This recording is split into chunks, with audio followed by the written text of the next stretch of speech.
Hi everybody, Happy New Year to you, Happy 2016, John with you, having my morning cup of coffee, and it's time for another adventure into looking at my Hawaiian record collection. You know, I always joke that it's going to take 10 years or something for me to be finishing the entire collection of like 2,500 records. And out of curiosity, I actually did the math last night on a calculator and figured out that if I go at my present rate of doing like one video a week and doing 5 or 6 records in one of those videos, it actually will take 8 years to finish the whole series. And I thought, wow, that's kind of depressing when I think about it that way. It's a long time. It only took me 4 years to digitize the entire collection, and I worked on it every single day unless I was on a vacation off the island or something. So 8 years, wow. So I thought maybe I'll pump it up a little bit and try and do 2 a week and see how that goes. I mean, I know that's probably, I don't know if people want to watch 2 a week, because barely anybody wants to watch 1 a week, and I'm not expecting, big numbers on these. They're really, I'm sort of thinking in, perpetuity for this series, really, rather than just how many people are watching it right now. So we'll see. Maybe I'll try and do 2 a week, because I would like to finish it at some point. 8 years, I don't know, that seems like a long time.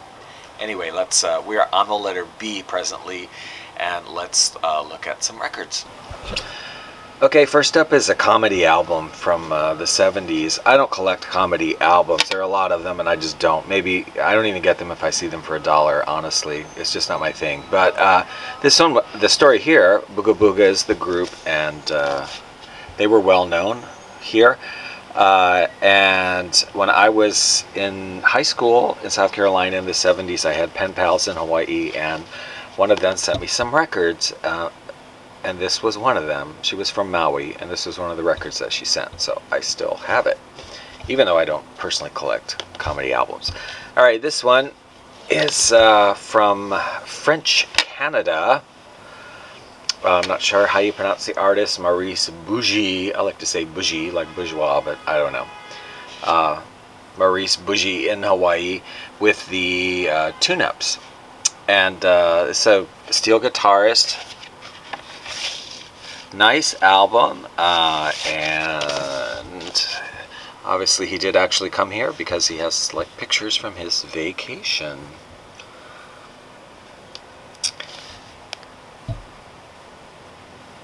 Very nice one. This is called Volume 1. I don't know if there's a Volume 2. Never seen it. But I do have another album by him, Maurice Bougie, and his Hawaiian guitar. Love the hair. This one also a Canadian record. Yeah. I love when they advertise their other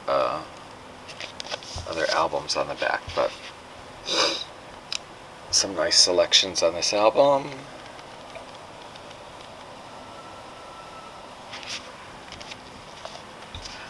Next up, Bob Brozman. Yeah, interesting person. He actually recorded a lot into the CD eras and did a lot of CDs with Dancing Cat CDs, with some Hawaiians like key guitarists, etc. But he did solo stuff before. This is, Kicking Mule Records from 1981.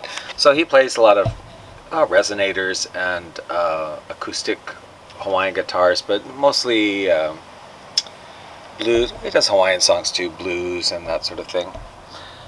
The only other album I have by him, I think there are a few more out there in the LP era, 1983. This one is from Bob Brozman, Snapping the Strings.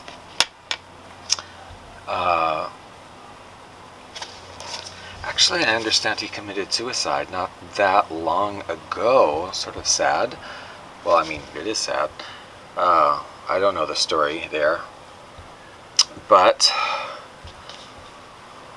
his style, I don't know. I have to say I'm not crazy. I can't get that to focus. I'm not crazy about his was not crazy about his steel guitar playing style. It's very I don't know, sort of plucky. I don't know how else to say it. I mean, he's very talented, but I don't really like listening that much to his music. Andy Bumatai, All in the Family, All in the Ohana. This is a comedy album also, very well-known comedian here. And I think I just got this at the dollar store or something. That's why I got it. But as I said, I don't really collect comedy albums. You just saw two today, and those are probably two of the only ones you'll see in the collection. Eddie Bush, A Man and His Ukulele, and the famous mosaic at the Hilton Hawaiian Village, which I live very close to, and this was just redone recently. Exactly the same, but they retiled it because, you know, parts of it was older, falling off and all of that. I'm not familiar by any other albums by Eddie Bush. Quite a good steel ukulele player, though. Says here he works full-time at the Bank of Hawaii and is a full-time entertainer at Hilton's Tapa Room, where he does 2 shows nightly, and 3 nights a week he also stars at the Village Luau. So, busy person.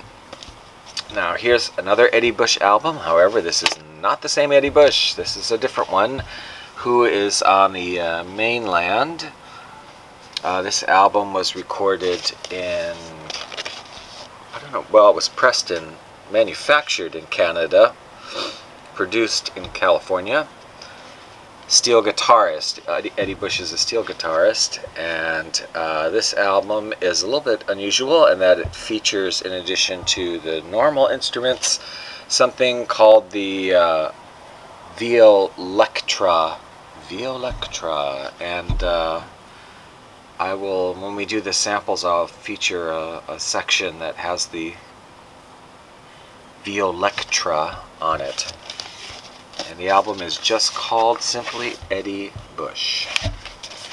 Finally today, Journey Through Polynesia. This is an album by Journey Through Polynesia, Tura Marama Tahiti, I believe is the name of her group, and it is Kaipolani Butterworth. That's the name of the, that's her right there, Kaipolani Butterworth. And I can remember back in the 70s when Kaipolani Butterworth used to have a show every Sunday, I think it was Sunday, at the Ala Moana Shopping Center stage, and she had like the young people's, they mention it here too, the young people's hula show that she used to do, and then she had this performing group also. Journey Through Polynesia, Kaipolani Butterworth. You gotta love the name. Let's hear some samples.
いの